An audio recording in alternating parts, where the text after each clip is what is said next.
తోటకాచార్యుల వారికి ఎక్కడ లేని ప్రజ్ఞ భాషించింది. ఆయన శంకర భగవత్పాదుల్ని చూసి అప్పుడు గురువు గారిని చేసినటువంటి స్తోత్రమే తోటకాష్టకం. అందుకే ఆయన పేరు మీదే వచ్చింది అష్టకం.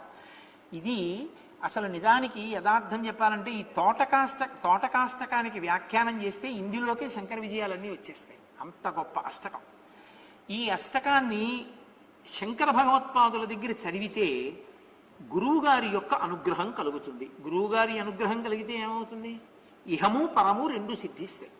కాబట్టి ఇది చదవాలి. కానీ తోటకాష్టకం చదవడానికి పెద్దలు ఒక నియమం చెప్తారు. ఏమిటా నియమం అంటే, కూర్చుని చదవకూడదు తోటకాష్టకం, నిలబడి చదవాలి. ప్రతిసారి కూడా మీరు చూడండి, ప్రతి శ్లోకానికి చివర భవశంకర దేశికమే శరణం అని ఉంటుంది. ఆ భవశంకర దేశికమే శరణం అన్న తర్వాత వంగి కుడి చేత్తో ఒకసారి నేలని ముట్టుకోవాలి.